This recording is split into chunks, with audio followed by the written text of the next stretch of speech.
خودم کسی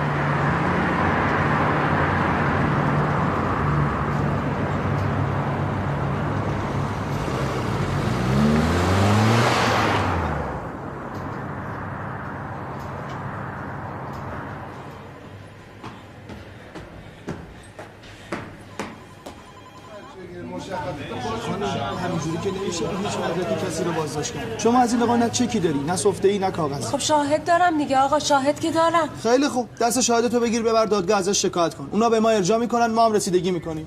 الان خواهش میکنم بفرمایید. شما خانم بفرمایید. دست شما درد نکنه. دخترم دیشب خونه نیومده. چند سالشه خانم؟ 24 سالشه. آقا یه لحظه به من گوش کن، یه لحظه.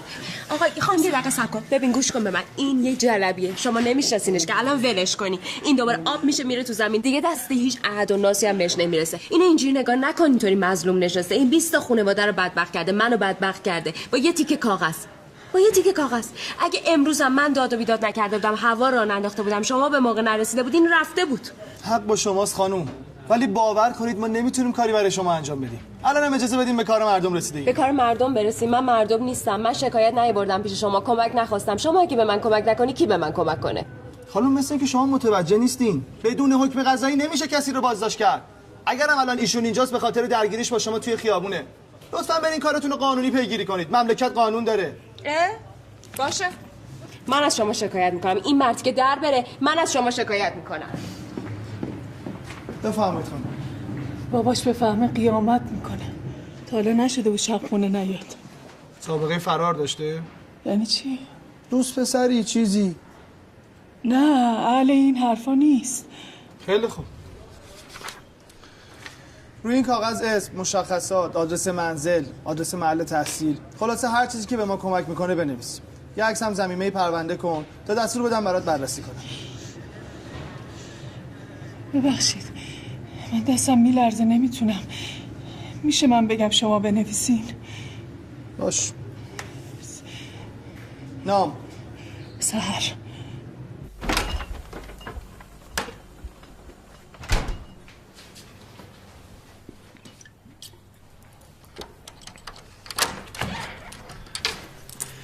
سلام. کجا بودی؟ رفته بودم خونه شهینینا، یه توکه پا آهبت دیدم بیچاره رو دوباره بردنش بیمارستان، حالش خراب شده.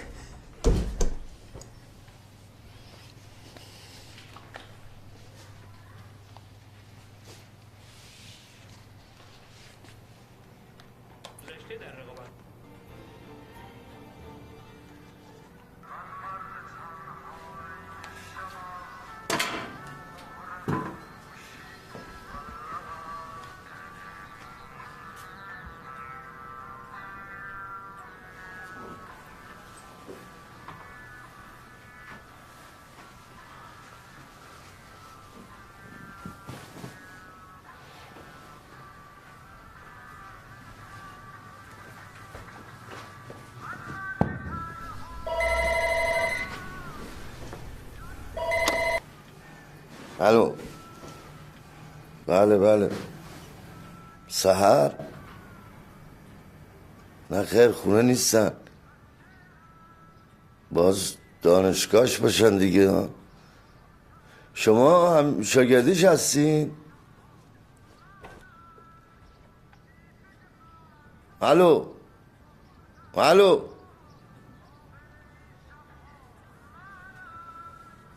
ببینم امروز سحر دانشگاه نداشته؟ چرا؟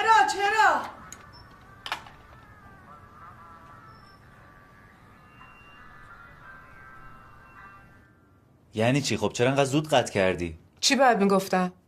ها؟ چی باید میگفتم؟ باباشو نمیشناسی؟ باید با مادرش حرف میزدی. چه میدونم اصلا به باباش میگفتی لطف کنه گوشی بده به مادرش. چیکار کنم؟ شما که دستور بیدی خودت زنگ بزن بگو گوشی بده به مادرش. کتی جون نمیشه. من پسرم زنگ بزنم چی بگم بهشون؟ منم دخترم. وقتی با این مرد حرف میزنم میفهمم چی تو فکرش میگذره. نمیشد. شک کرده بود بهم.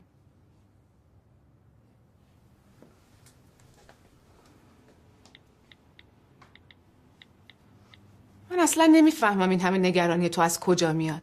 تا حالا شده یه روز، 2 روز، یه هفته 2 هفته جواب تلفن تو رو نداده. حال نمیکنه باهات. این یه بارم روش. این بار فرق میکنه.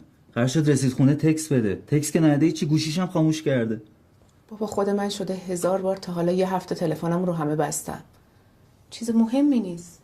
شما خودتو با سحر مقایسه نکن با اون اخلاق سگت. درست صحبت کن. آشغال.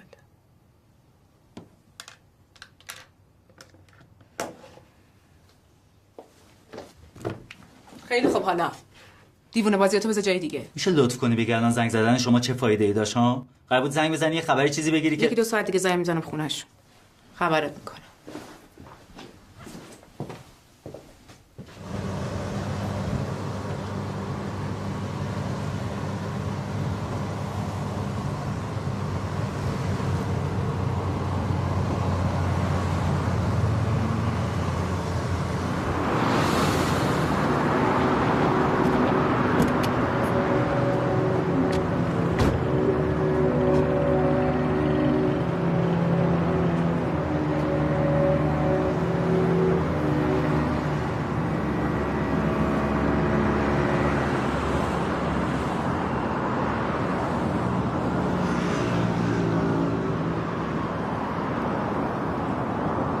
یحیی هستم جناب سربور.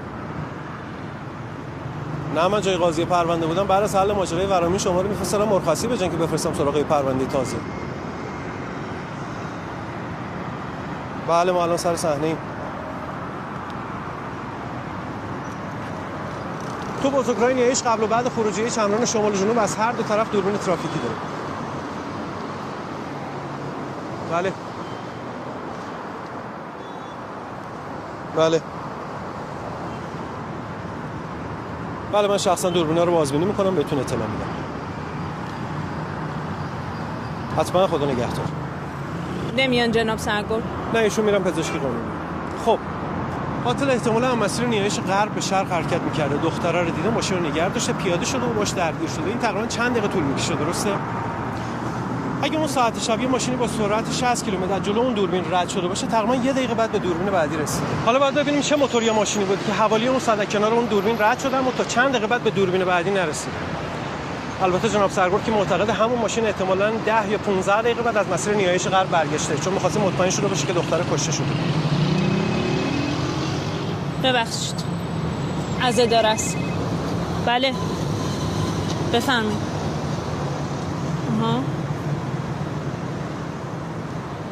بله باتون تماس میگیرم. ممنون. جناب سروان همین الان به من خبر دادن که یه خانومی چند ساعت پیش رفته کلانتری تهران سر. گزارش داده که دخترش دیشب نرفته خونه. مشخصاتش کاملا شبیه مقتوله. خیلی خب بگو باشون تماس بگیرم برام پزشک قانونی برای شناسایی جنازه.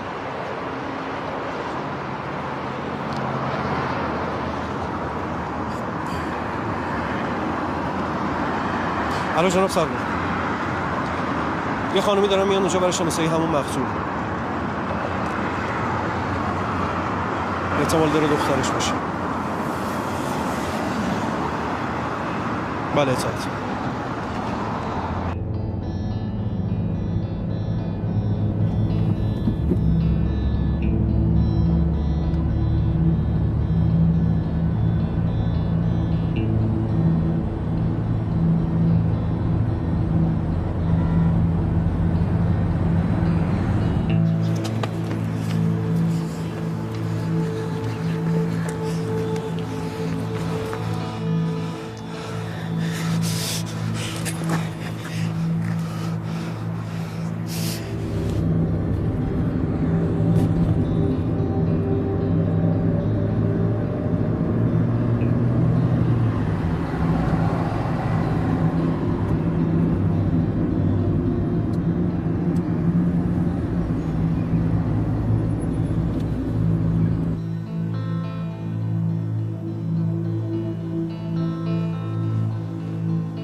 من سرگور سعید مروی هستم.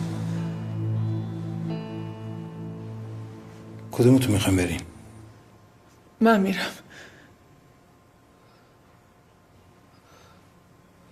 مطمئنی؟ از پسش برمیایین؟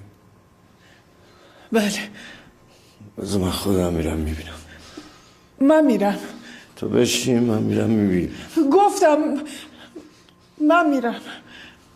خیلی خوب باشه.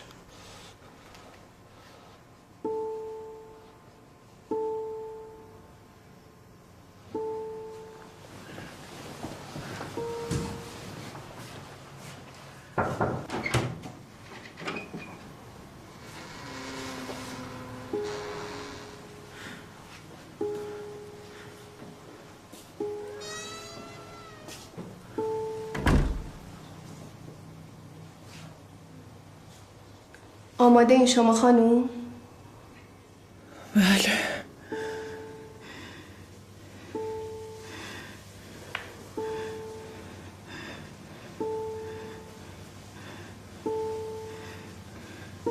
خودشه؟ سر نیست. خوب نگاش کنین خانوم. سر نیست.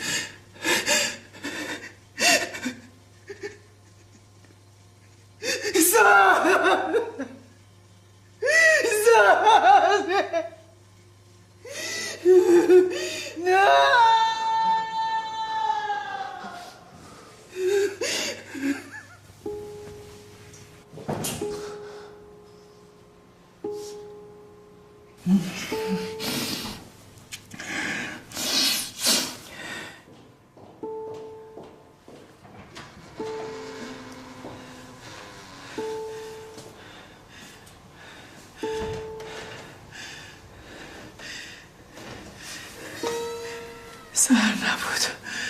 نبود. مطمئنی؟ بله. مطمئنم. مطمئنم سر نبود. اجازه بدید منم ببینمش. این مادر شاید درست ندیده، شاید هم نمیخواد باور کنه که بلایی سر دخترش اومده باشه. باشه. مخصوصا که جنازه بعد از فوت.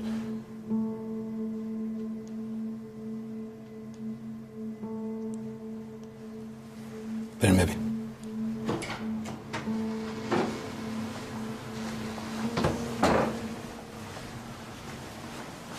اشکال نداره این آقا می نگاهی بکنن. چه اشکالی داره؟ بفرمایید.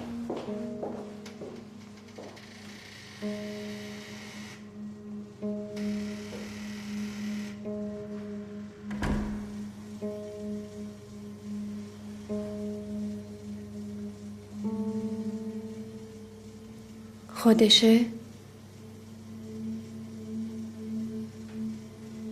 خودشه؟ آقا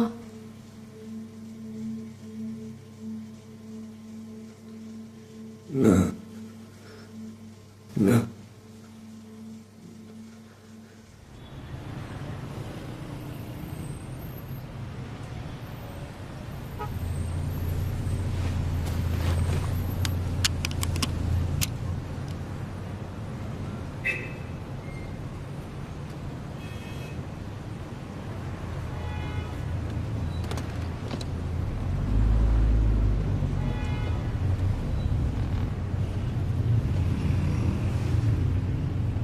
جناب سرگرد ببخشید. کار من اینجا تموم شده، باید برگردم اداره. یعنی دیگه عقب پرونده دختر ما نمیرین؟ دست من نیست خانم. من مأمور پیگیری همین پرونده قتلی هم که دیدین. چرا؟ حتما باید کشته بشه پروندهشو بدن دست شما؟ حتما باید کشته بشه که بیافتین عقبش؟ آقا پرویز چیه خانم؟ صدام در نیاد؟ اینا هیچ کاری واسه ما نمیکنن.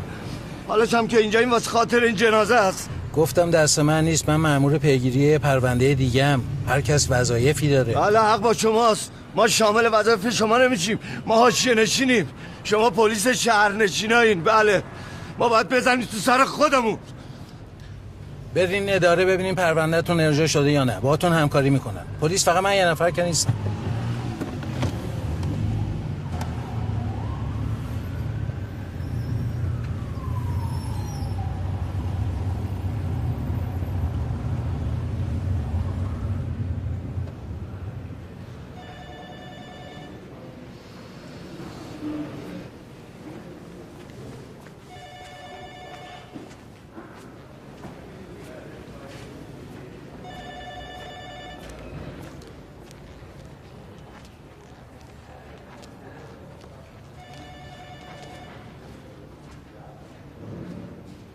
ببخشید که معطل شدیم. تشریف بیارین اینجا.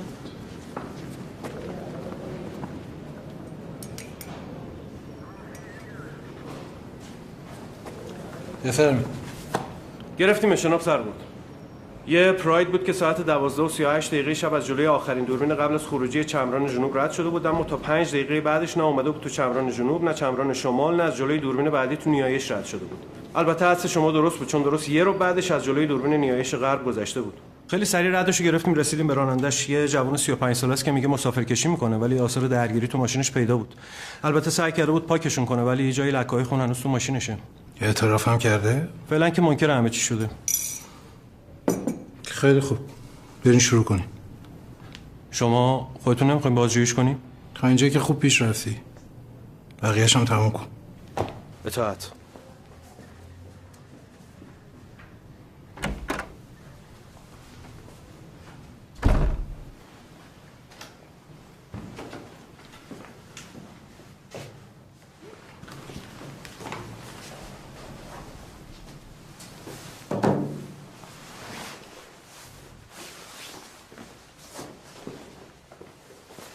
چیزی لازم نداره؟ یا آب، چای، غذا؟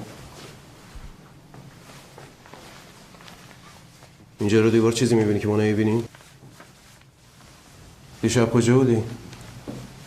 واسه چی منو گرفتی؟ نمیدونی؟ نه. دیشب ساعت 12:30 خونه خواب بودم.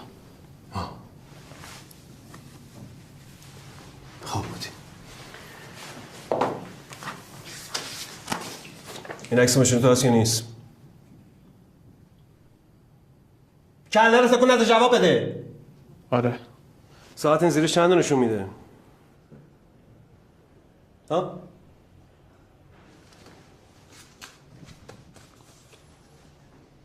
اینجا جای لکه‌های خونه که تو ماشین تو پیدا کردم. ببین. یا کن. جناب سرگرد، خونه چیه؟ کار من با اون خانم آقا تموم شد. از بازپرسم نامه گرفتم که ما پرونده رو پیگیری کنیم. دارچین داری؟ دارچین؟ نه. خب حالا بگو. گفتم از بازپرسم نامه گرفت. الان باید یه چیزی بگی این تو ضبط شه. میشنوی یا نه؟ ببین من میخواستم کمکت کنم اما خودت نخواستی.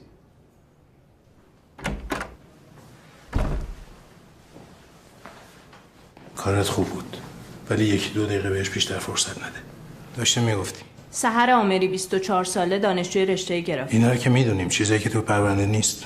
والا با اطلاعاتی که الان از این خانم آقا گرفتن فکر کنم بعد با یکی از دوستاشون شروع کنیم. امروز صبح زنگ زده سراغ سحر رو گرفته. اسمش کتایونه. زنگ بزنین احضارش کنین. رد تلفن‌های سحر رو بزنید ببینید با کیا در تماس بوده. با اون خانم آقا کاری ندارین؟ نه، بگید بعدا باشون تماس میگیریم.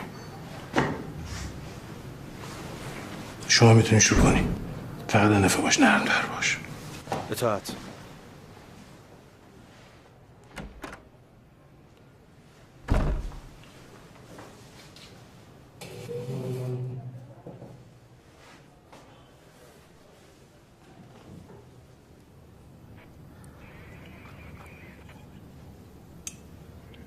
رود شد به اینا بگی دخترم دیروز نمیدونم با کی رفته بود و بیرون. رود شد. خجالت نکشیدی؟ گفت با دوستای دانشگاهیش میخواد بره. دختره میره این ور اونور، تو نباید بدونی با کی میره با کی میاد. جواب درست حسابی به آدم نمیداد. جواب درست حسابی نمیداد، میزدی تو سرش تا بهت بگه. اونم وایمسد همینجوری من تماشا میکرد. خب شما مادر و دختر زبون همو بهتر میفهمید. آره همونقدر که تو حرف پسرتو میفهمی منم حرف دخترم میفهمم. اینجا وسط آگاهی یا در به در دنبال دخترم هم. از بندر تا تهران یه تک کوبیدم اومدم به جای استراحت، حالا باید بیفتم عقب دخترم.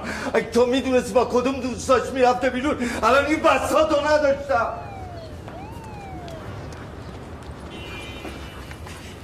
من از کجا میدونستم که شب نمیخواد بیاد خونه؟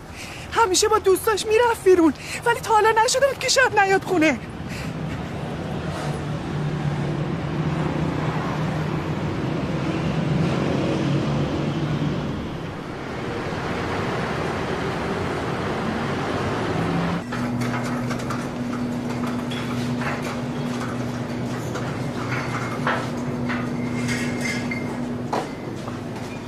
پردیس از این پلا اومدم عقب آقا عرفان هستش؟ سب کن صداش کنم یا اخچه بگو بیاد بایزه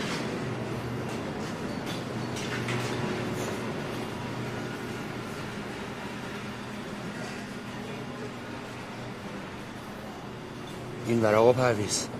خوبی طاهر خانم؟ سحر گم شده. گم شده؟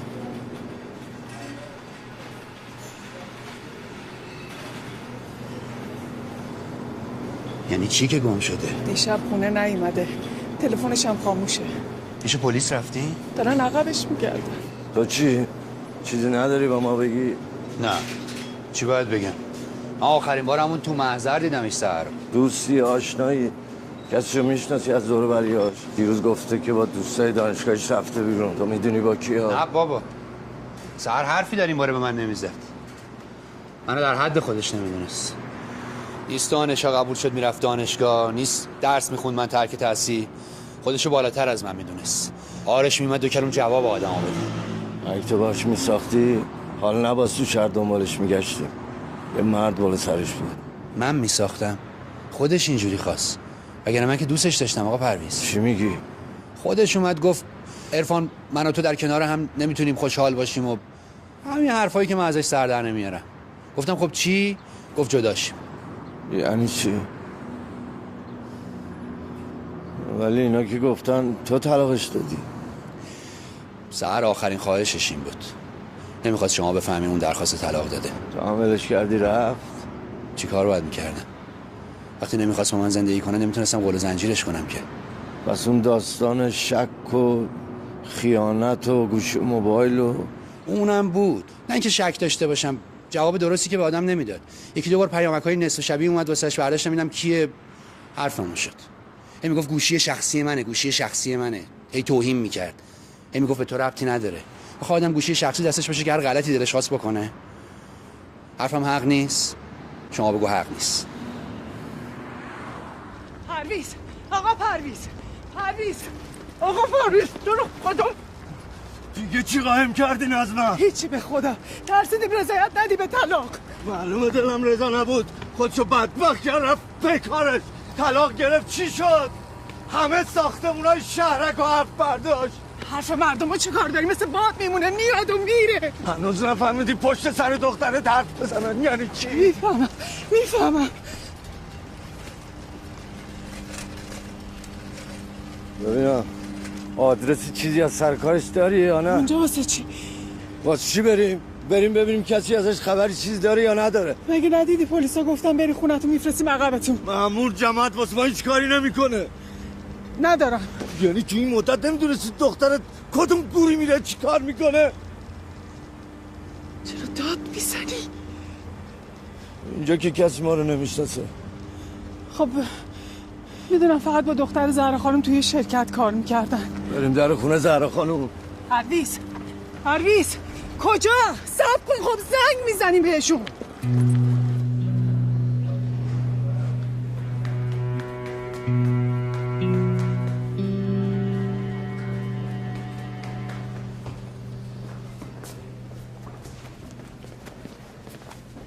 چی شده؟ سحر دیشب نرفته خونه. یعنی چی نرفته خونه؟ ببین وقت نیست. منم چیز بیشتری نمیدونم. فقط میدونم سحر دیشب خونه نرفته، هیچ خبری هم ازش نیست. اوضاع خیلی حادتر از این حرف هست. پدر مادرش هم اینجا بود. کسرا، کسی نمیدونه تو دیشب سحر رو بردی رسوندی دم خونه‌شون. یعنی من چیزی نگفتم. بهتره تو هم حرفی نزنی.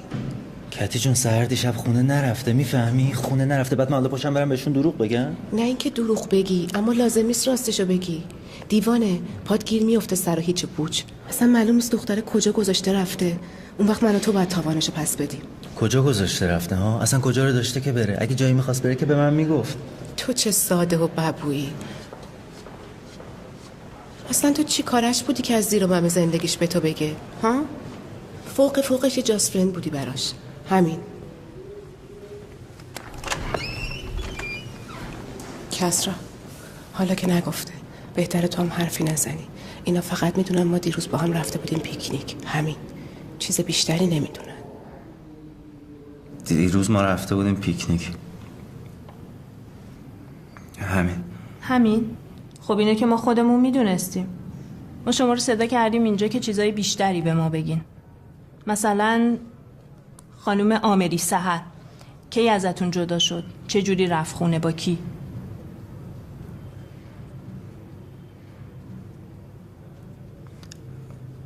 با من. با شما؟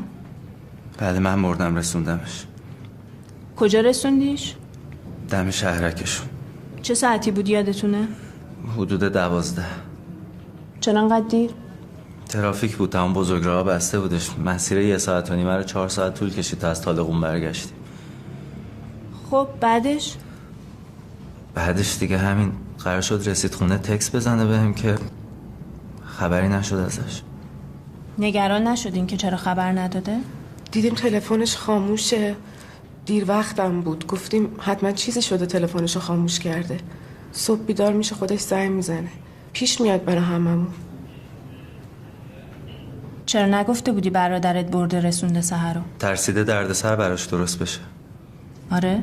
آخه ما که کاری نکردیم، فقط یه پیکنیک رفتیم باهاش، همین. شما تا وقتی که راستشو بگین هیچ دردسری درست نمیشه براتون.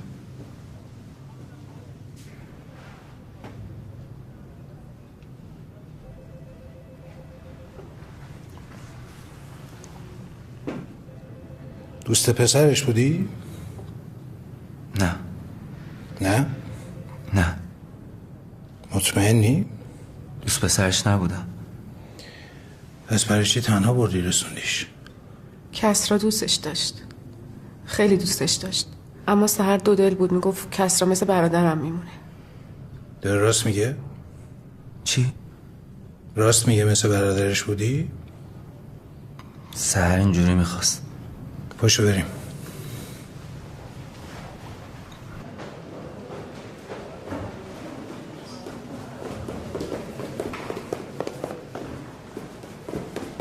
جاب سرگل. این پسر اعتراف کرد. دختر رو تو خیابون سوار کرده بود، حوالی ترشت. میخواسته ببرتش جای خلوت که مثل که دختر بومی برای ایجاد فرصت استفاده میکنه، ماشین میپره پایین. ولی بعد دوباره پیداش میکنه و برای اینکه حدس میزده احتمالاً پلاک ماشینشو برداشته باشه کشتش. توی کیف دختره کارت شناسایی یا چیزی که هویتشون نشون بده ندیدین؟ نه احتمالاً بعد از قتل همه رو از بین برده. برید حوالی جایی که سوارش کرده بگردین، شاید ردی از خودش یا جایی که زندگی میکرده پیدا کنین. اطاعت.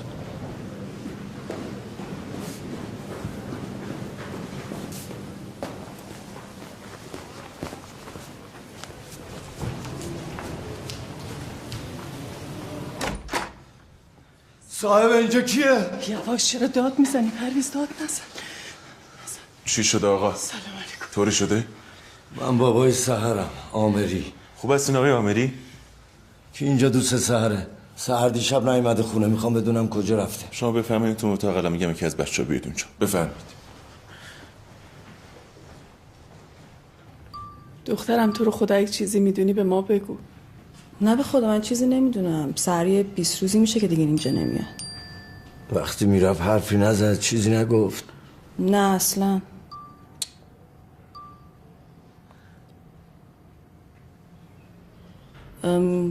یه روز صبح پا شد اومد اینجا، بعد گفتش که من باید برم، از همه خداحافظی کرد و رفت. باور کن من چیز دیگه ای نمیدونم. خب چرا رفت؟ چی میگفت؟ میگفت خسته است. اواخر اصلا حوصله نداشت. یه چند باری هم با مشتری درگیری پیدا کرده بود. یه روز ما گفت خداحافظ، بعدش هم رفت.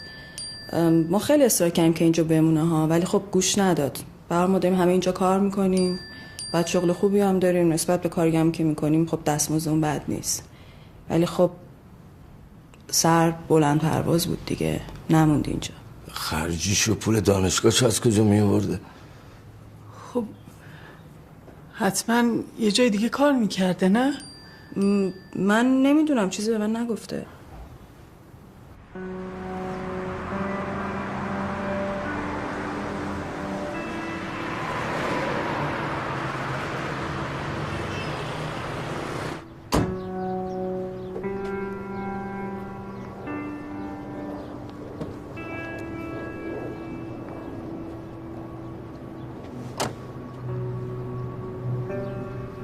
اینجا که تا خونهشون فاصله خیلی زیاده، ولی چون موقع شب اینجا پیادهش کردی؟ یکی دو بار آخه تو شهرک براش یه مشکلی پیش اومده بودش دیگه، از اون به بعد همیشه میگفت اینجا پیادهش کنه. مشکل؟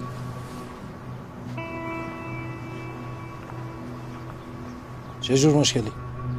دعوا شده بود با یکی از همسایه‌ها، حرف مفت زده بودن. حرف مفت؟ حرف در برده بودن براش دیگه. نه که سر طلاق گرفته بودش، مردمن دیگه، جلو دهنشونه که نمیشه گرفت. تا میبینن یکی طلاق گرفته و جدا شده فوری همینطور میگردن ببینن با کی میپره. بعد این حرفا به گوش باباش رسیده بود، شهر شده بود. کدومی که از همسایه‌ها نمیدونی؟ یه زن بوده، البته خیلی مطمئن نیستم. الو سلام سروان، با پدر و مادر سحر تماس بگیرید ببینید دخترشون مثل که با یکی از این همسایه‌ها دعوا و مرافعه داشته. میتونیم بفهمین کی بوده؟ باشه ممنون. خداحافظ. ببخشید جناب سرگل. بله. شما بالاخره امکاناتشو دارید؟ فکر میکنید بتونید از رو خط موبایلش ردشو بگیرید؟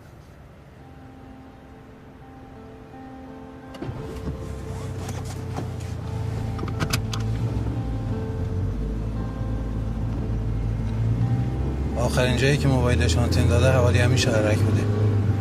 بعد از ساعت 12:30 نیمه شب. از اون به بعدم دیگه هیچ.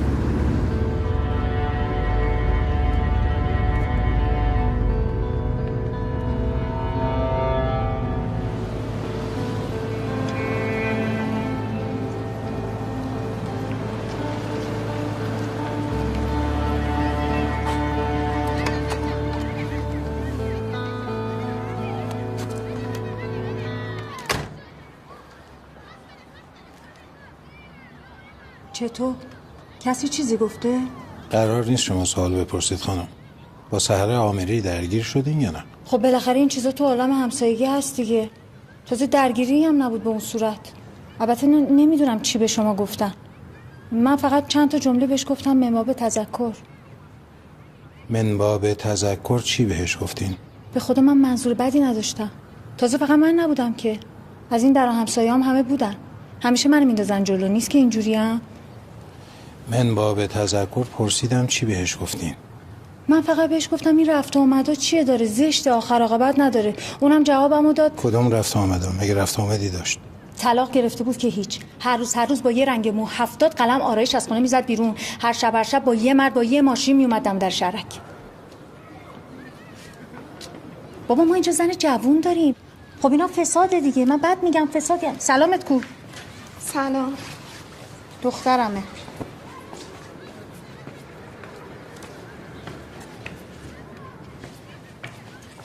حالا این سحر خانم چه اتفاقی واسش افتاده؟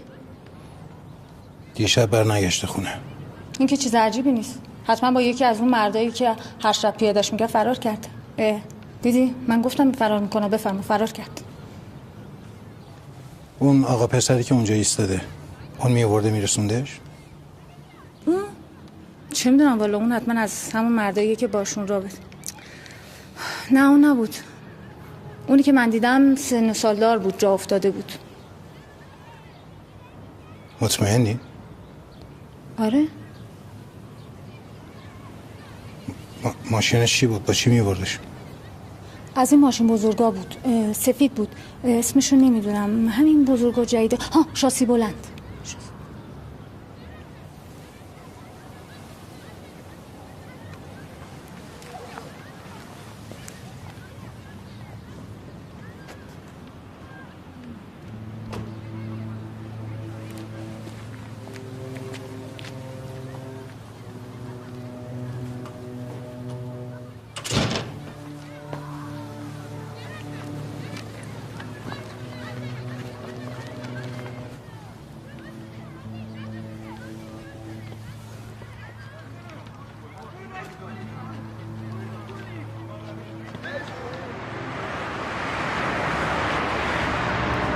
جالبه با جوانای شهرک که صحبت میکردم همشون هولوش 12 دیشب تو محوطه بودن، اما هیچ کس ندیده سحر اون موقع وارد شهرک شه.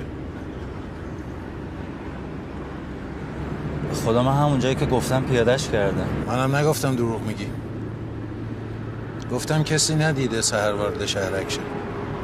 ببینم غیر از تو کس دیگه یه موده سحر رو برسونه خونش؟ منظورم یه مرده. نه فکر نکنم. تو ماشینت چیه؟ من 206 دارم. همیشه با 206 میرسوندیش؟ نه همیشه که نه، مثلا دیشب با ماکسیمای پدرم بودیم چون رفته بودیم خارج شهر، گفتیم با یه ماشین مطمئن تر بریم. تو آشناها و دور و بریای شما کسی هستش که یه ماشین شاسی بلند داشته باشه؟ یه شاسی بلند سفید؟ ماشین شاسی بلند سفید؟ نه. مطمئن دیگه ها؟ بله کاملا مطمئنم. بسیار خب، من دیگه کارم با تو تمومه. با من برمیگردی آگاهی یا پیاده میشی؟ ماشین که نیوردی.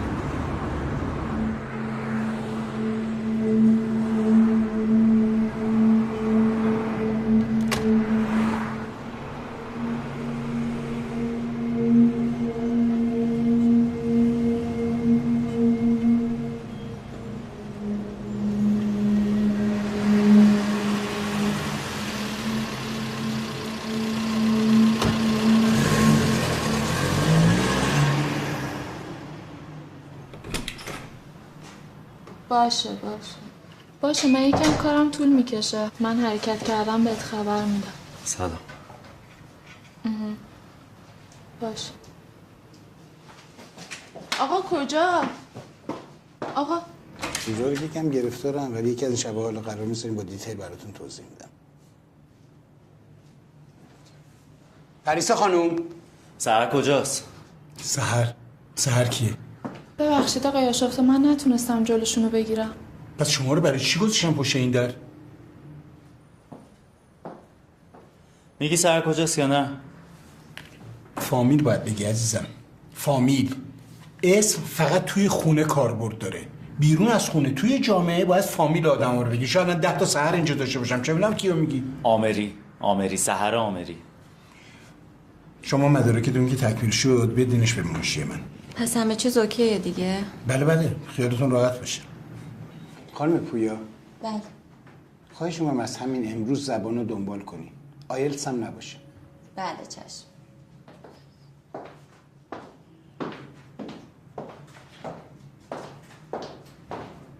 خب بگو.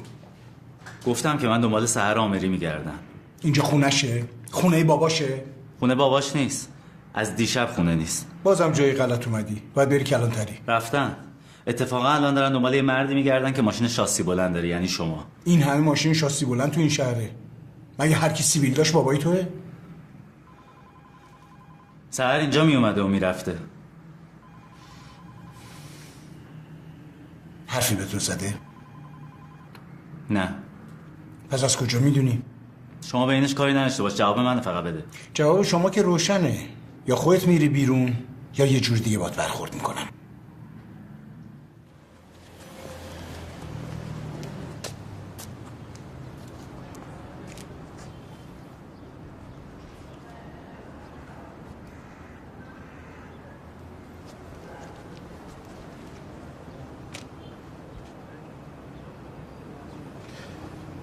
میدونی میتونم برای این کارت بازداشتت کنم؟ من اگه حرفی نزدم به خاطر سحر بود. نمیخواستم آبروش بره. مخصوصا با اون حرفایی که دربارش میزدن. اگه رازشو لو میدادم خیلی ناراحت میشد. اینجا رفت آمد داشته؟ یه چند باری من تعقیبش کردم. بعد از اینکه جواب رد داد بهم میخواستم ببینم با کسی دیگه اینجا سر سری داری یا نه. به اینجا رسیدی.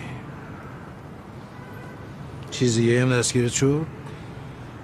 نه ظاهرا اینجا فقط کار میکرده. خب چرا از خودش نپرسیدی؟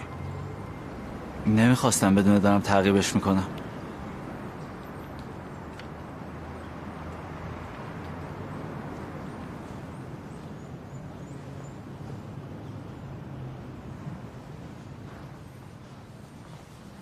من سحر رو تو شرکتی که کار میکرد دیده بودم. دختر با استعدادی بود. ازش خواستم بیاد اینجا برام چند تا بروشور و کاتالوگ طراحی کنه. همین. این شعر رو سحر نوشته؟ آره خط سحره.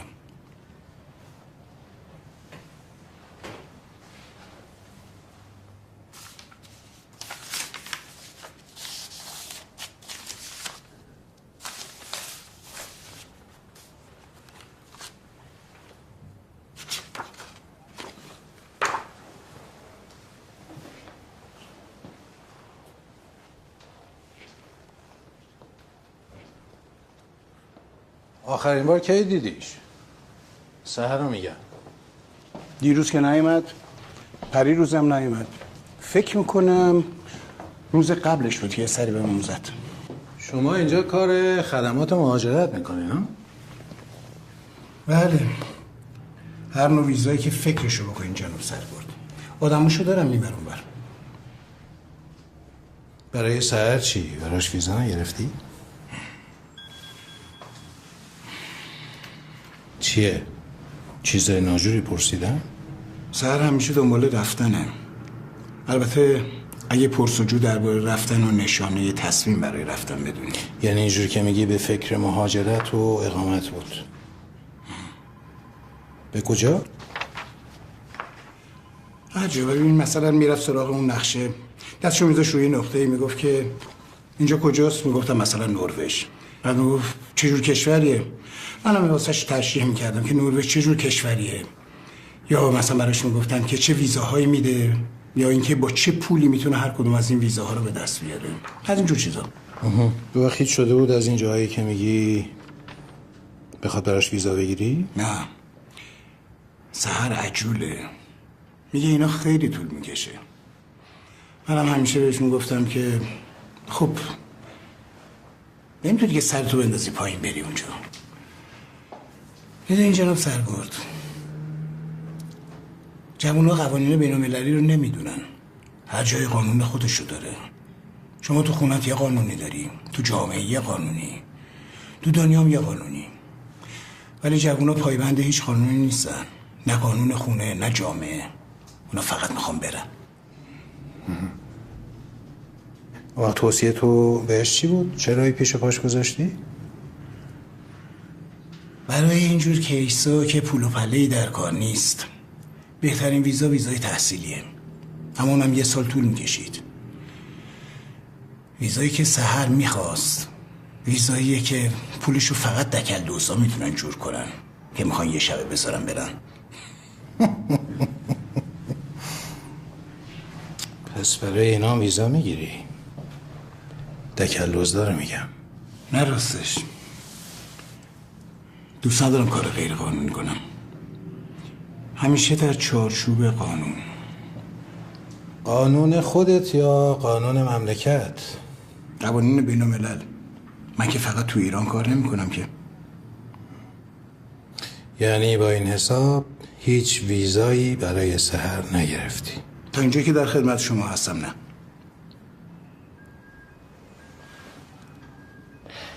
لندکروزر سفید دم در شرکت پارک مال شماست؟ بله. تا حالا هیچ شده سحر رو برسونی در خونش؟ بله پیش اومد.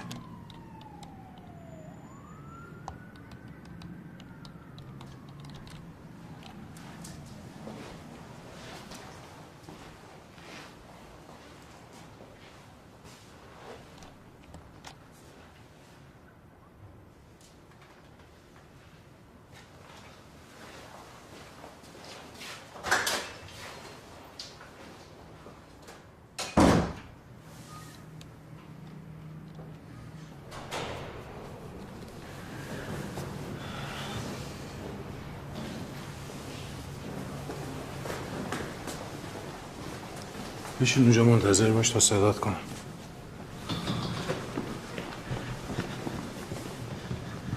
چی شد جناب سرگرد؟ عقبش گشتی؟ داریم تحقیق میکنیم، عجله نکنین خانم. اون فیروزه خانم چیزی گفت؟ خبری داشت؟ چیزی که شما قبلا نشنیده باشین نه. ما یه چند جایی رفتیم سراغش گرفتیم، کسی خبری ازش نداشت. فقط گفتن یه 20 روز یه کارشو ول کرده. بله ما در جریان هستیم. به نظر من بهتره شما برگردین خونه. نگران نباشید، ما پیگیر قضیه هستیم. نمیشه جناب سرگرد، با این حول و ولایی که ما داریم چجوری بریم خونه آخه؟ مگه میشه یهو آب بشه بره تو زمین؟ چون هنوز هیچ جسدی پیدا نشده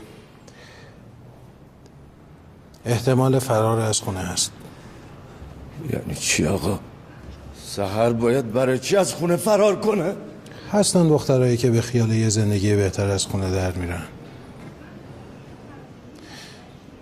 اون آقا آخرین کسیه که دختر شما رو دیده. دیشب حوالی ساعت 12 دم شهرکتون سحر رو پیاده کرده و رفته. هر اتفاقی افتاده باشه باید بعد از اون ساعت باشه. من دیگه باید برم به کارام برسم. 2 تا پرونده دیگه هست باید بررسی شه.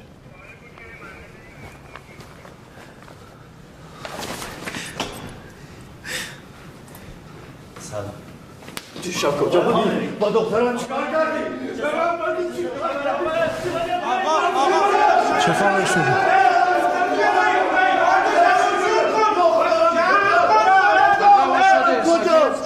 چجوری می‌کنی؟ بنشون. جوری یه روز اثبات نشد اینجوری رفتار می‌کنی. تو با دختر من چیکار کردی؟ بهش گفت این بر. هیچی به خدا. دو ساعت می‌شه اینا رو جمع کنیم. میرزایی برو تو. بدو. شما بفرمایید. من به شما یه چیزایی گفتم توی جریان پرونده باشین.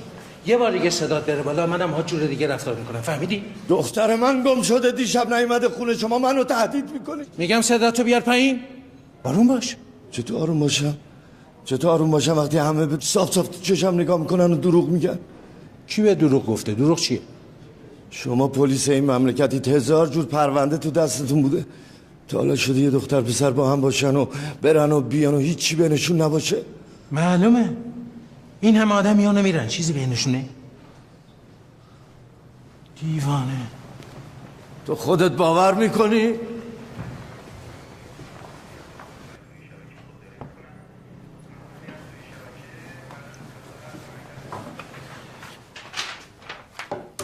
همه اسم و آدرسای توی فیسبوک و اینستاگرام خودت، خواهرت یا هر کسی که سر میشناسه اینجا می‌نویسی. هر چی یادت اومد به من میگی. بار آخرت هم باشه چیزی رو از من پنهان میکنی و الا دفعه بعد یه جوری که باهات برخورد میکنم. چشم. شما یه استعلام بگیر ببین سهرآمدی از کشور خارج شده یا نه. همه مرزا رو چک کنی. چشم جناب سرگرد.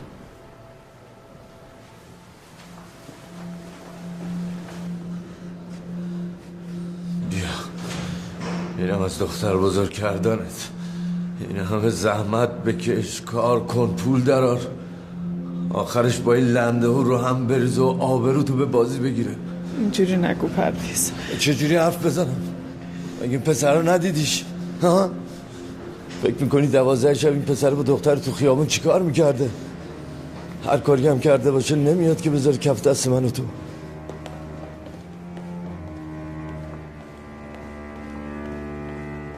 هویت اون دختر مقتول چی شد؟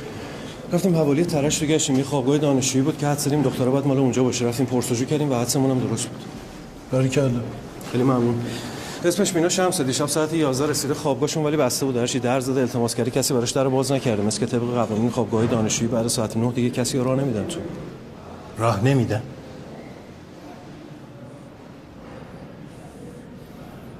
مسئول خوابگاه رو برای توضیح حسار کنیم. اطاعت.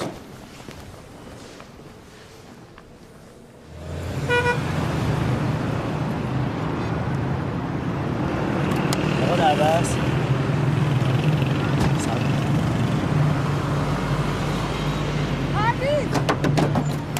کجا؟ ببینم ماشین رو دامون کردی. ببینم ما دخترات چیکار کردی؟ چیکار کردی؟ بلم کن باش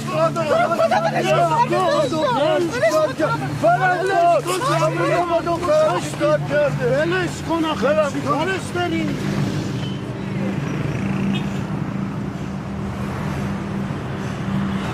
حالت خوبه مادر؟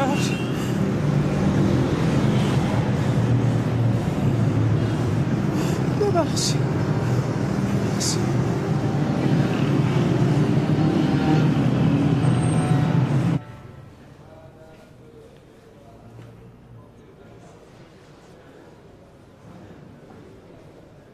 این آقا رو ببرید راهروی پشتی تا ترتیب بازداشتش رو بدم. جناب سرگرد تو رو خدا عصبانی بوده یه کاری کرده. ببرین سود. جناب سرگرد شما که خودت میدونی بچهش گم شده این بدبخت. ببخشینش. ببخشید جناب سرگرد من شکایتی ندارم. بالاخره پدرشه. حق میدم بهش. عصبانی از اتفاقی که براش افتاد. خدا خیرت بده مادر. شکایت نداره. شکایت نداره. مگه به شما نگفتم برو خونه خبرت میکنن؟ ها؟ برو خونه. بله.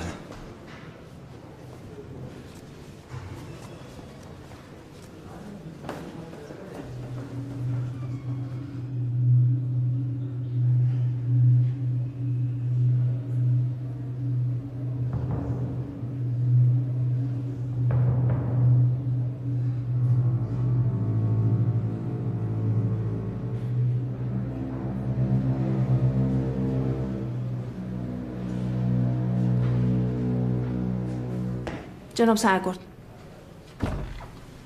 سحر آمری از مرزهای قانونی کشور خارج نشده.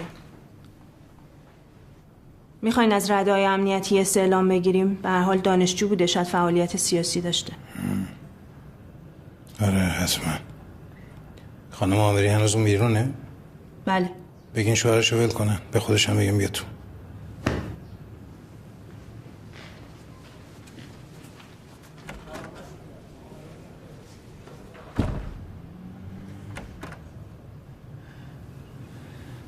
بفرمایید.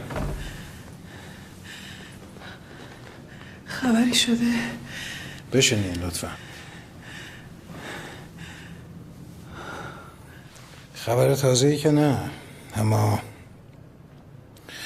خواهر و برادر سحر ازش خبری ندارن.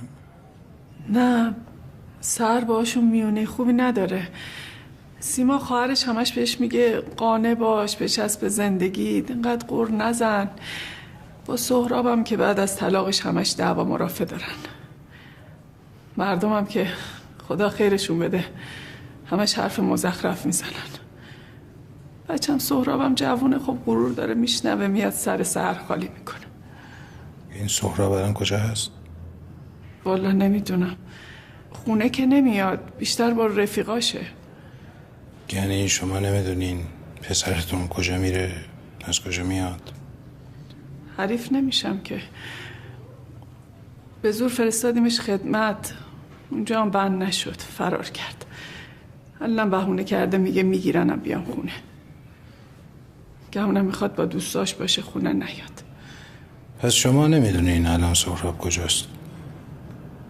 نه خیر، موبایلش هم جواب نمیده، هر وقت کار داشته باشه خودش زنگ میزنه. خیلی خوب. شماره موبایل سهراب لطفاً این رو بنویسین.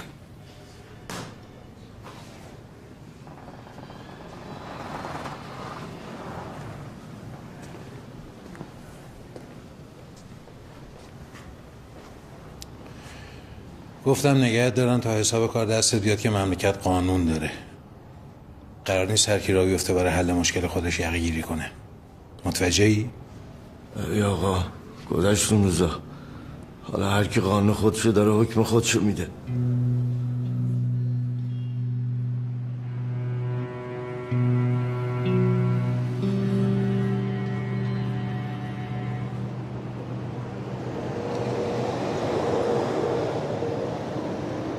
دختره گذشته رفته، بی خود داریم دنبالش میگن.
نه ترسکایی نداریم.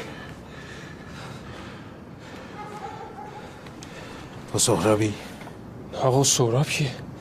تو سهراب نیستی، سهراب هم نمیشناسی. آقا من سهراب نیستم.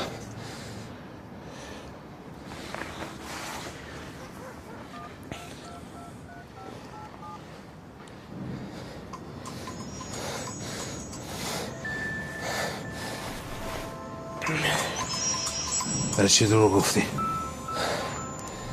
میگم برای چی دروغ گفتی؟ خب اون چی کار دارین آقا؟ راجع به خواهرته از کی سر رو نهیدی؟ آقا من با سر کاری ندارم. خواهرت از دیشب گم شده. خب فرار کرده دیگه. فرار کرده؟ چقدر مطمئنی؟ از کجا میدونی؟ دخترایی مثل سهر بالاخره یه روز از خونه فرار میکنن دیگه. دختری مثل سهر؟ چرا مایشش چیکار کرده؟ آقا با همه دعوا داشت، اصلا حرف نمیشد باش زد.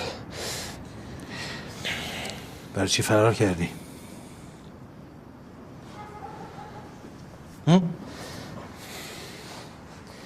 برای چی دست ما فرار کردی؟ آقا من سرباز فراری هم از خدمت فرار کردم.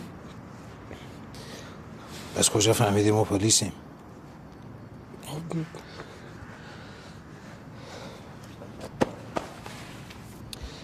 خواهرت کجاست؟ من نمیدونم سهر کجاست، نمیدونم.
جناب سرکار تشریف نمیاریم پایین؟ اینجا خبرایی هست. بله.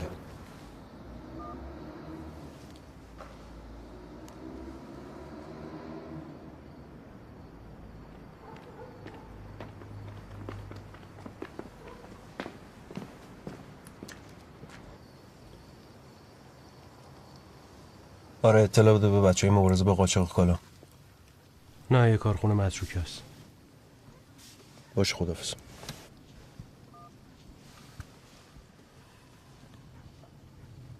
پس برای این فرار کردی که اینجا مچتو نگیرن ها؟ خب من از هیچی خبر نداشتم، من فقط دنبال یه جا بودم برای قایم شدن. بهم گفتم میتونم بیام اینجا. کیا بهت گفتن؟ تورج گفت. این تورج الان کجا هست؟ من نمیدونم کجا.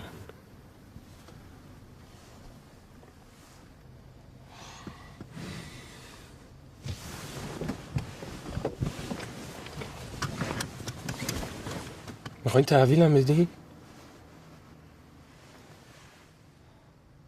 فعلا میریم خونه. اول باید دوش بگیری.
این پسره رو شما میشناسین؟ تو رو خدا جناب سرگرد چیزی نگین جلو آمری. 10 بار بیشتر رفته یقه بابای پسره رو گرفته که خونه ما رو دید میزنه. حالا واقعا این کارو میکرده؟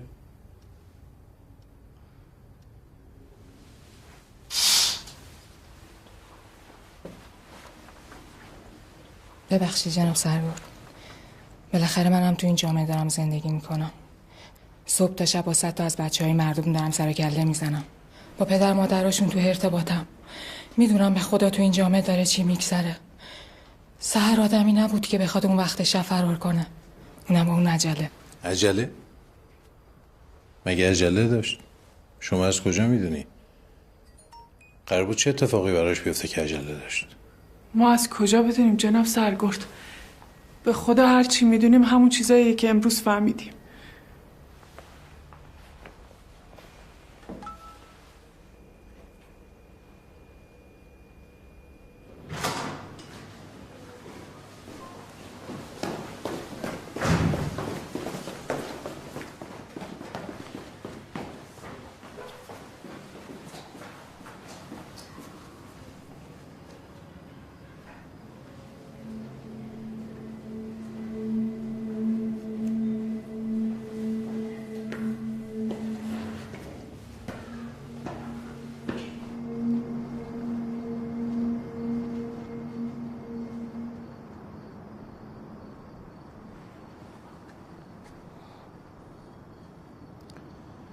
بچه‌های تجسس 3-4 هزار دلار پول توی کارخونه پیدا کردن. مال تورج آقا.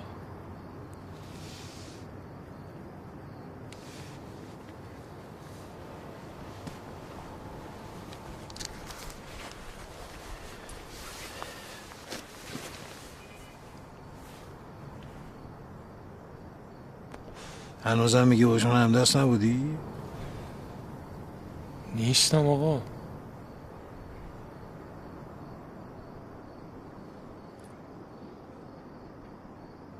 شبا که نمیری خونه همینجا میشینی؟ همیشه که نه، فقط بعضی وقتا.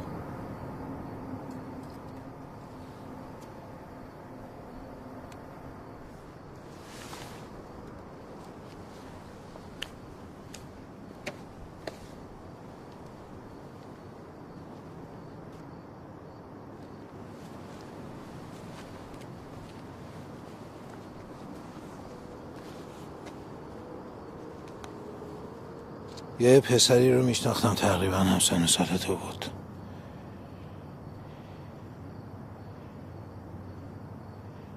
پدرش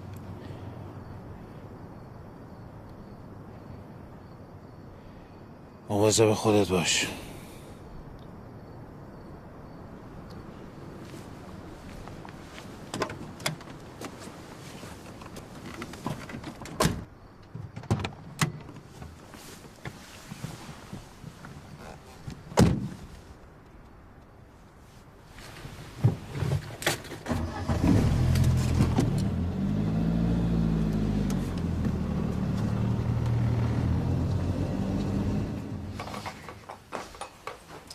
عمرم و زندگیم و هستیم و آبرومو گذاشتم برای این بچه ها. وقت اینجوری آبرومو میدم. شما مقصری. میدونی چرا سر عجله داشت واسه رفتن؟ میدونی؟ حالا من جلوی جناب سرگرد نگفتم. طلاق گرفته که گرفته. این همه دختر جدا میشن دارن زندگیشونو میکنن تو این شهر. واسه چی پای پسر عباسی رو وا کردین تو این خونه ها؟ شما که سحر رو میشناختین. سحر اگه دنبال اینجور ازدواجا بود که میمون سر هم خونه زندگیش. واسه اینکه خودشو تابلو کرده بود تو محل. واسه اینکه وقتی میرفتم بیرون از نگاه دیگران میفهمیدم تو دلشون دارن لعن و نفرینم میکنن. خب انتظار داشتی چی کار کنم دخترم؟ ولش کنم واسه خودش بگرده و هر غلطی که میخواد بکنه؟ پرویز مگه بعد میگم خانوم شما فکر میکنید چون همش تو جاده‌ام و خونه نیستم از خونه و شهرک بیخبرم؟ همه حرفایی که پشت سر دختر زدن رو شنیدم. من پدرم، غیرت دارم. چرا نمیفهمی؟ خیلی خوب، به حرف مردم گوش کردین. مدام به این بدبخت تهمت زدین. اینم نتیجهش. بریم بگردیم پیداش کنیم. تهمت؟ کدوم تهمت دختر من؟ همین دیشب تا ساعت 12 با این پسره بوده. پسره رو خودم با چشای خودم دیدم. مگه ندیدم؟ ها؟ بگو دیگه. مگه ندیدم؟ خب بوده باشه. مگه هر کی با یه پسر بیرون میره بدکاره است؟ نه پا خوب کاره است. نمیدونم چه گناهی کردم که شما یکی از یکی خلتر شدید. این از تو، اونم از اون ولگردی که نتونه سرویسشو تموم کنه، اونم از اون پدر سگ که معلوم نیست کدوم گوری رفته و چه گندی داره میزنه که همه ما رو انداخته به جون هم.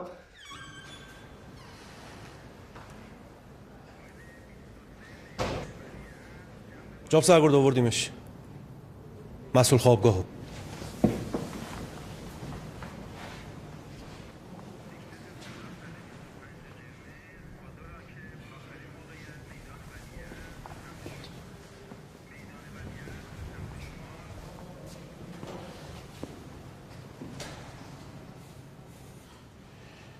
عکسای جنازه رو نشونش دادیم؟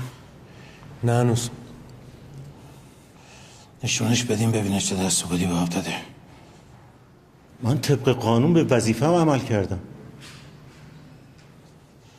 احمق، بیشعور، نفهم. قانون برای اینه که جون بچهای مردم حفظ بشه، نه اینکه جنازهشون رو تحویل پدر و مادرشون بدیم. احمق.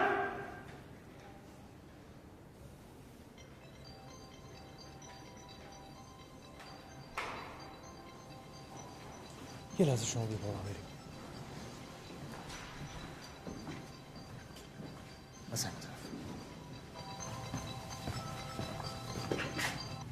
بله. واتساپ اینجوریه، یه وقتایی صدا خوب میاد یه وقتایی نه. چی؟ نه بابا. حالا دفعه بعد چنان حالشو بگیرم نفهمه از کجا خورده. منو که میشناسی، کم نمیارم. نه بابا، با نگار اون الان کجای کاری دیگه. همین دیگه. من برم، کسرا اومد، ببینم این افسره چی بهش گفته. فعلا. چی شد؟ هیچ خبر تازه‌ای نشد. به نظر تو چه بلایی سرش اومده؟ به نظر من رفته. رفته؟ کجا رفته؟ نمیدونم، اما امیدوارم هر جا هست خوشحال بشه. اگه میخواست جایی بره که به من میگفت. بعد برای چی اون وقت شب رفته؟ اگه میخواست به تو بگه که دیگه اسمش فرار نمیشد. یعنی چی، به تو حرفی زده؟ نه، اما میدونم دنبال یه کارایی بود. از من میشنوی دیگه بهش فکر نکن. سحر دیگه بر نمیگرده. درست حرف بزن ببینم یعنی چی دیگه سحر بر نمیگرده؟ سحر دیگه بر نمیگرده یعنی چی داره؟ دیگه بر نمیگرده یعنی دیگه بر نمیگرده. به همین سادگی. جون من اگه چیزی میدونی بهم بگو. من چیز بیشتری نمیدونم. نظرمو پرسیدی، منم نظرمو گفتم.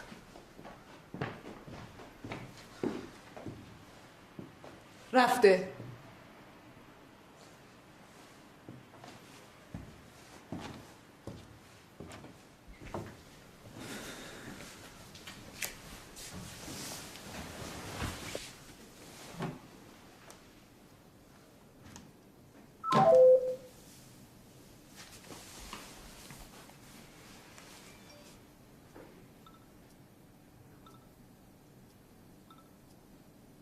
سلام کسرا. میخواستم بگم از اینکه امروز ناراحتت کردم پشیمونم، معذرت میخوام. همین. ای وای. خونه نمیری؟ به رضا زنگ زدم گفتم امشب اینجا میمونم. بهش که چیزی نگفتی؟ دیوونم مگه؟ بالاخره دیر یا زود خودش میفهمه. اما صداش تو گوشمه. وقتی حرفمون میشد میگفت مامان بالاخره یه روز از اینجا میره. جواب مردم چی بدیم؟ بگیم این دختر کجا رفته؟ از 14 سالگیم که آوردی تو خونت شد یه دفعه به حرف من و بچه‌هات گوش بدی؟ صبر کن. اون شب بود سحر بابا با حرفش شده بود اومده بود خونه من. بهم گفت بیام باهاتون حرف بزنم که از اینجا بریم. میگفت هرچی بدبختی میکشیم از این محله و آدماشه. مثل اینکه پدر مادر یکی از دوستاش میان اینجا واسه تحقیق. اینقدر ازش بد گفته بودن که اصلا بی خیال خواستگاری میشن. کی؟ چرا هیچی به ما نگفته بود؟ همین چند وقت پیش میگفت تا وقتی اینجا زندگی میکنم همه فرصتامو از دست میدم. کاش به حرفش گوش کرده بودم و اومده بودم باهاتون صحبت کرده بودم. راضیتون کرده بودم که از اینجا بریم. خب اینا رو به جناب سرگردم میگفتی؟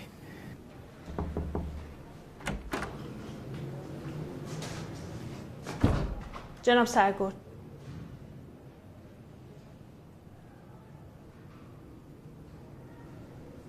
سحر دستگیر نشده. یه گزارش هم از پلیس فتا اومده از تمام صفحات فیسبوک و اینستاگرام سحر و دوستای سحر. توی اونم مورد خاصی نیستش. آخرین پست سحر مربوط میشه به چند ماه پیش که یه شعره. بعد از اونم هیچ فعالیتی نداشته.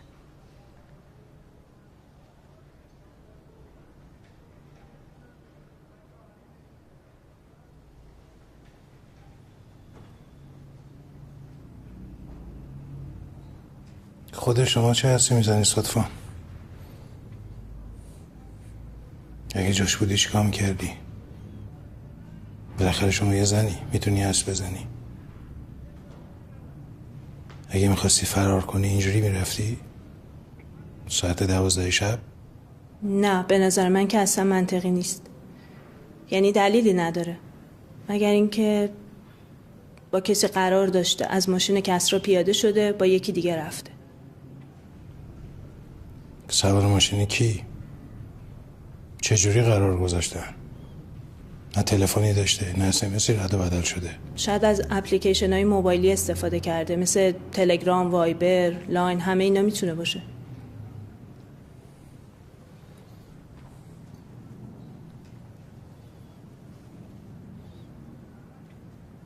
دستور غذایی بگیرید، با شماره سحر سیم کارت جدید تهیه کنین. دسترسی به نت رو هم هماهنگ کن.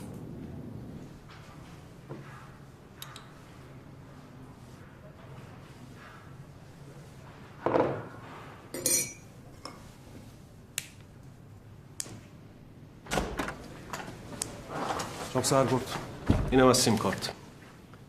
بنازش توی گوشی رو میز. بله.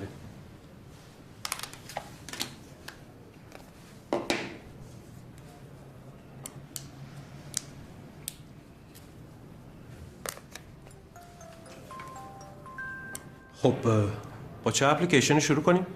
اینجا به بعدش رو بسپر به خانم طاهر. خانم طاهر شما انجامش بده. بفرمایید. به نظرم با تلگرام شروع کنیم، الان همه تلگرام دارن.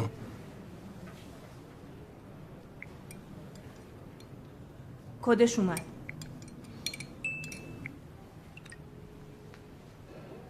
جالبه از پریشب هیچ فعالیتی نداشته. پیامای توشو بخون چک کن ببین چیه.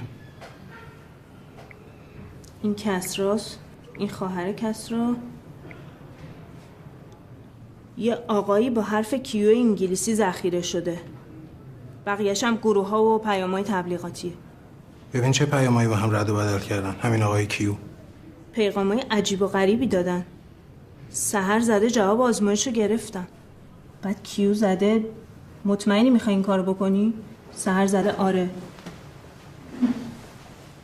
بعد کیو جواب داده به زودی میام ایران. ببینم. پس احتمالا آزمایشی بوده که برای خودش کیو خیلی مهم بوده. باید ببینیم تو کدوم آزمایشگاه این آزمایش انجام شده. آزمایشگاه سیستم مرکزی ندارن که بشه فهمید کی میره کدوم آزمایشگاه و چه آزمایشی میده. مهم نیست. منطقه به منطقه میگردیم. محل زندگی سحر مشخصه، محل کارش، دفتر به روز آشفته. از همین سه تا مکان شروع میکنیم. آزمایشگاهی دور و برش رو چک کنید. همین الان اقدام میشه قربان.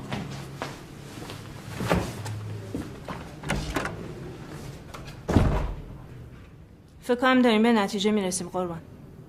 کارت خوب بود صدفا. کارت خوب بود. ممنون. یه سری آزمایش و عکس برای تایید سلامتی ایشون. تایید سلامت برای چی؟ برای عمل لقاح مصنوعی. عمل لقاح مصنوعی؟ بله.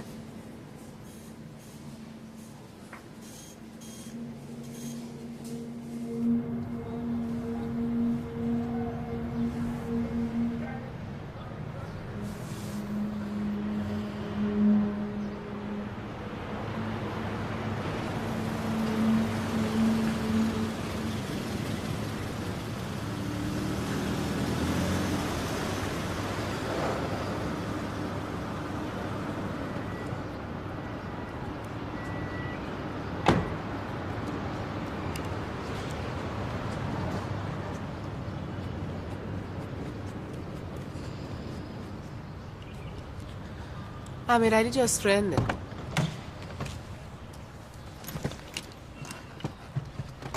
چه خبری هم از سحر نداره. اصلا نمیشناختش. موضوعی هست که فکر کردم با خود شما در میون بذارم بهتره. نمیخواستم به برادرتون بگم. شما خبر داشتی که سحر دنبال لقاح مصنوعیه؟ من درست نمیدونم چی به چیه. فقط میدونم سحر اصلا خوشحال نبود، میخواست بره از ایران. میشد فهمید از رفتاراش. مدام موهاشو رنگ میکرد جور و جور. مثلا این نشونه نارضایتی دیگه. البته سحر که اسرار رو دوست داشت، ولی فکر میکرد از نظر خانوادگی به هم نمیخورن. به خصوص اینکه خانواده منم مخالف بودن. رفته بودن تحقیق در موردش، حرفای خوبی نشنیدن. هر چقدر من میگفتم سحر دختر خوبی، هیچ فایده ای نداشت. خانواده شما پدر و مادرتون چه کارن؟ الان کجان؟ جهانگردن آقا. هیچ وقت ایران نیستن. سحر واقعا دختر خوبی بود، ولی دلش نمیخواست یه ازدواج شکست خورده دیگه داشته باشه. به خاطر همین میخواست از ایران بره. تا اینکه رفت تو شرکت بهروز آشفته. اونجا با یه ایرانی مقیم استرالیا آشنا شد که حاضر شد سحر رو عقد سوری بکنه و با خودش ببره. من تا همین جاشو میدونم. پس چرا این حرفا رو دیروز نگفتی؟ چون فکر میکردم رفته پیش اون آقا. شنیده بودم قراره بیاد ایران. رازش بود. نمیتونستم لو بدم. یعنی سحر فقط برای اینکه اینجا دیگه نمیتونست با کسی ازدواج بکنه میخواسته از ایران بره؟ هم این هم چیزایی دیگه. کسی که بخواد بره یه روزه و یه شبه به این نتیجه نمیرسه که بره. سحرم تصمیمشو گرفته بود.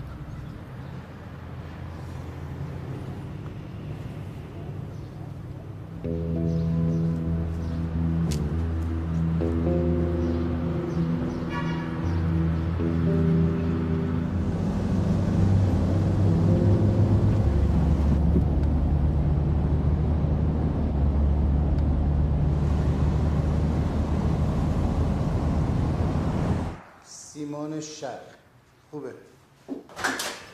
سلام، خوش آمدی. آقا کجا؟ آقا خواهش میکنم. فنسازی خاور، معادن بافت، بانک صادرات هم خوبه. ببینم بانک خصوصی چی داریم؟ اقتصاد نوین خوبه. وقت برای قیمت گرفتن زیاد هست. اتفاقا اصلا وقت نیست جناب سرگرد. دنیا روی ثانیه است. تو هر ثانیه یکی میره بالا یکی میاد پایین. این فرهنگ ما ایرانی هست که میگیم همیشه وقت است. آره الان که فکرشو میکنم میبینم حق با توه، وقت نیست. چون اگه تا 2 دقیقه دیگه هرچی که میدونی رو نکنی میدم بازداشتت کنم. بفرمایید چی باید بگم؟ در مورد این ایرانی مقیم استرالیا جناب کیو. بهتون که گفتم سحر دنبال ویزای سری بود. جناب کیومرث هم میتونست این ویزای سری رو براش جور کنه. چجوری؟ با هم دیگه به یه توافقی رسیدن. قرار شد که کیومرث سحر رو عقد سوری بکنه، سحر بهش بچه بده و اونم در عوض براش ویزای اقامت جور کنه. البته با لقاح مصنوعی. کیومرث دنبال بچه بود. اگه این کارو میخواست تو استرالیا انجام بده براش گرون تموم میشد. حالا برای چی همچین راه حلی اون انتخاب کرده؟ چرا همونجا تو استرالیا زن نگرفت؟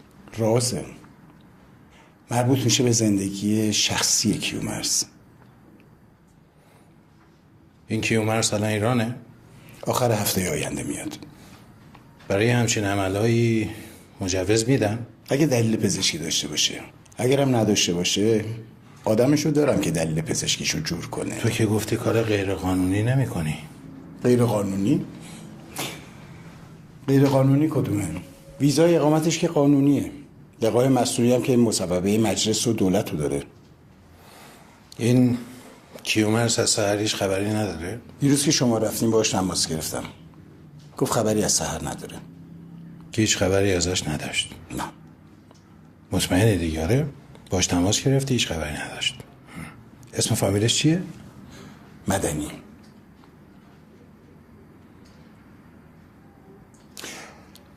فقط جناب سرگرد، من $3000 به سحر دادم برای اینکه کاراشو بتونه راه بندازه. فکر میکنم با گرفتن رد این پول بتونی سحر رو پیدا کنین. که این پولو بهش دادی؟ 4 روز پیش.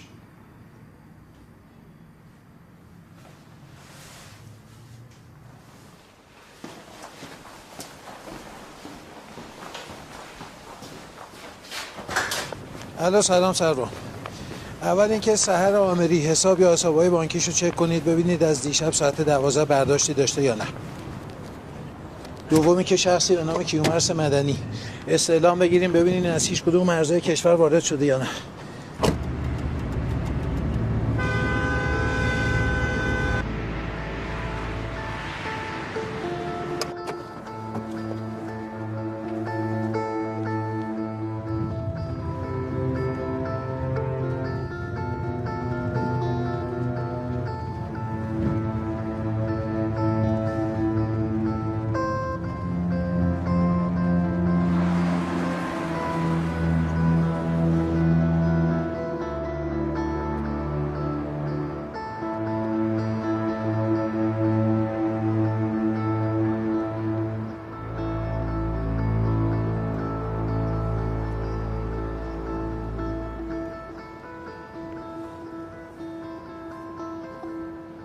الو سلام.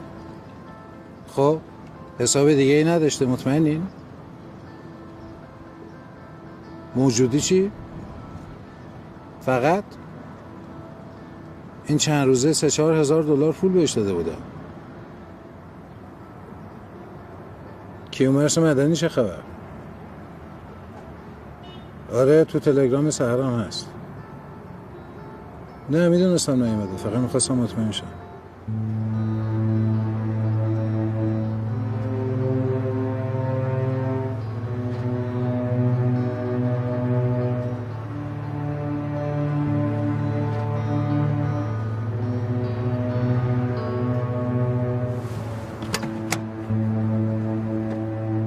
بر اساس شواهد موجود تا اینجای کار مطمئنیم که اون شب سحر عجله داشته تا هرچه سریعتر خودشو برسونه به خونه و کسی که عجله داره تا برسه به خونه یه راست میاد تا دم در خونه، مگه اینکه از این کار منصرف شده باشه یا مثلا تو راه براش اتفاقی بیفته.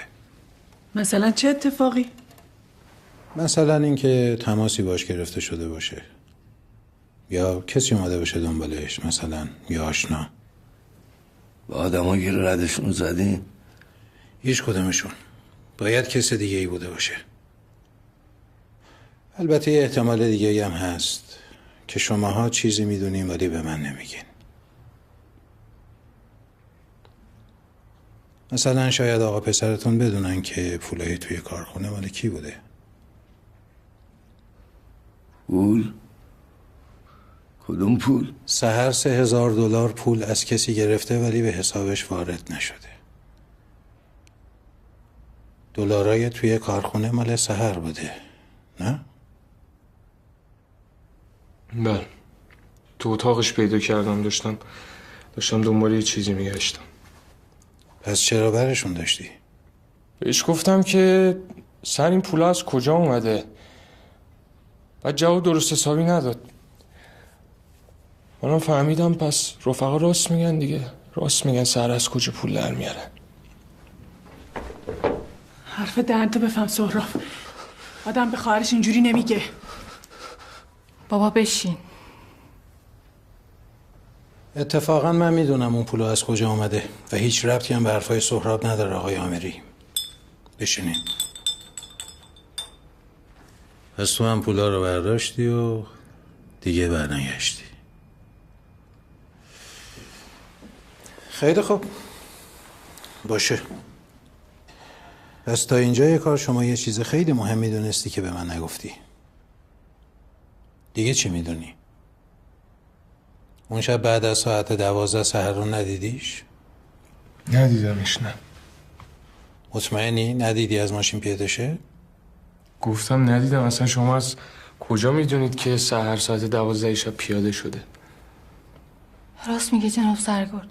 شما از کجا مطمئن دیدین پسر داره راستشو میگه؟ از کجا میدونید اون شب آوردتش اینجا پیادش کرده؟ کسی دیدتش؟ اصلا شاید همه حرفاش دروغه.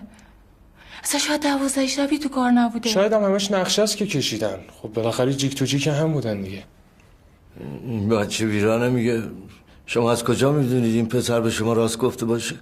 شاید همش نقشه بوده واسه فرار. واسه همین هم قول و قرار گذاشتن که این دروغو بگن.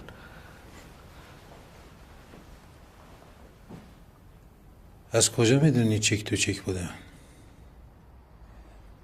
خب میدونم دیگه. هر شب سحر رو میبرده با اون ماکسیماش. ماکسیما داره؟ مطمئنی؟ آره هر شب با ماکسیما میومد دیدیش؟ مطمئنی؟ بله مطمئنم. ولی کسرا میگه 206 داره. خالی بسته. دیدین کار خود بی‌ناموسشه؟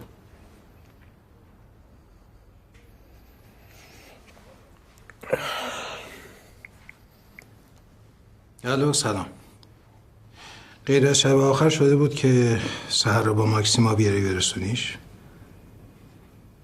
نه؟ باشه.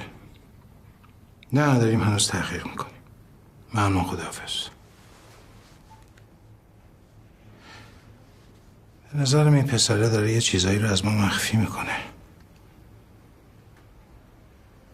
شاید بعد نباشه با ما بیبریم اداره. میخوام با هم روبروتون کنم. احتمالا شهادتت میتونه موثر باشه.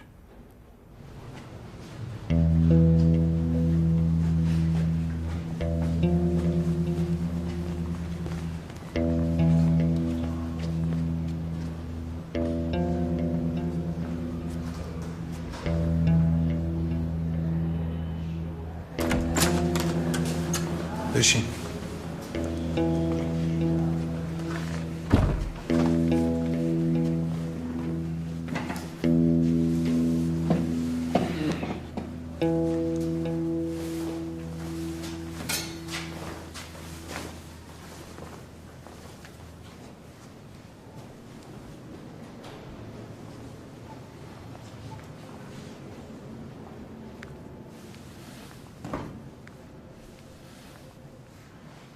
صدا ضبط میشه.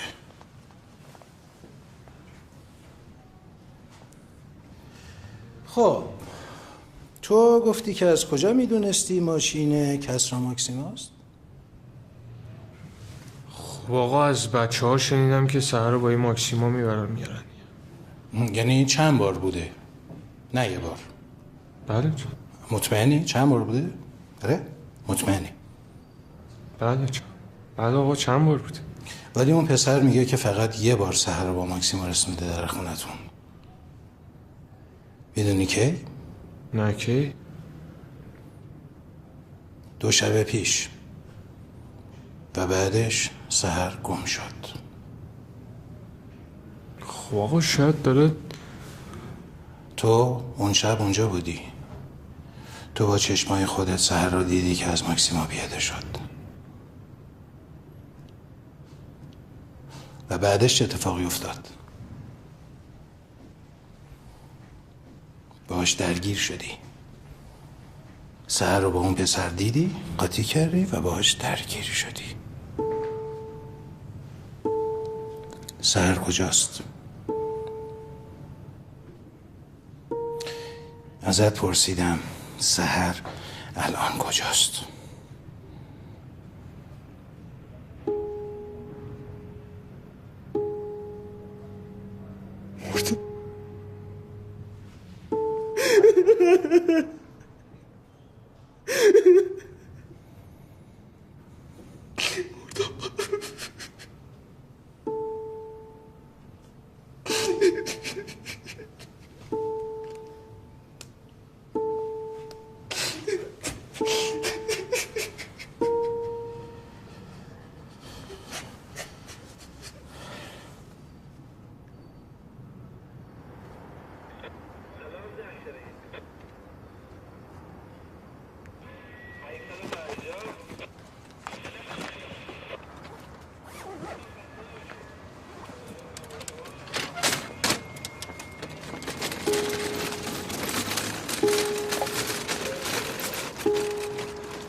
رفقا مسخره میکردن، تیکه مینداختن، میخندیدن.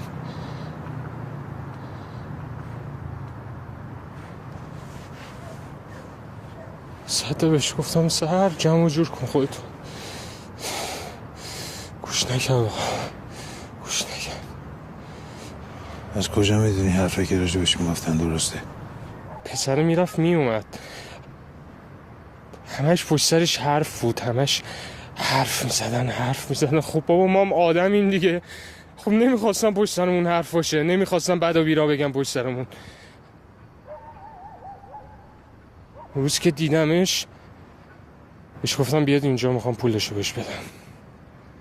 اومد، بردمش اونجا. نمیدونم چی شد، یه شروع کرد فوش داد. منم زدمش. مرد. بگو دادش نزد، بگو باشه پولا بر تو، فقط نزد. من گوش نکردم.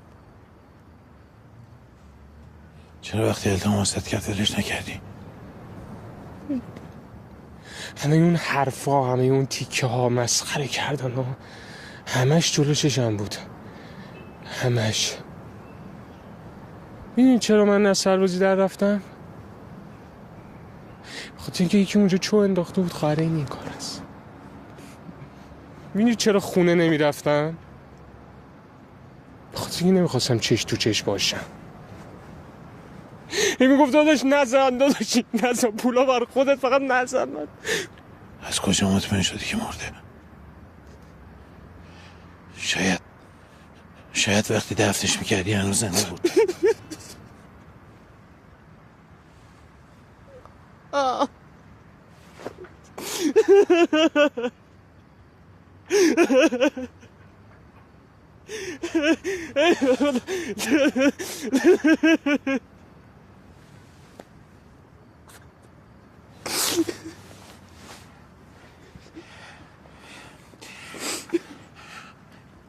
آدم برای خاطر حرف مردم سر خواهرش این بلا را نمیاره. آدم خدا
دلم نه من اصلا اونطوری نمیتونم.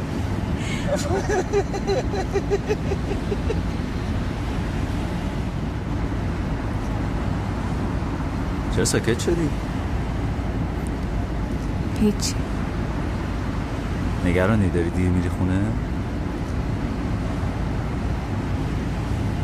آره ولی مهم نیست، فوقش 4 تا دار بیداره دیگه. خب دیگه پس به چی داری فکر میکنی؟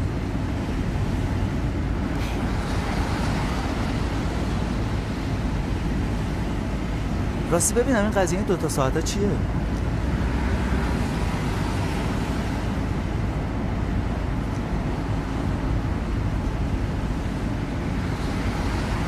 این به وقت سیدنی.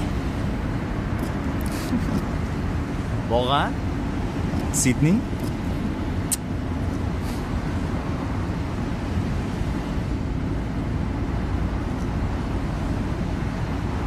کس رو دوباره شروع نکن. بابا من که اصلا حرفی نزدم. نه حرفی نزدی، من نگاه کردم. میفهم دیگه یعنی چی. ببخشید شما شاکی نشد. خیلی خوب.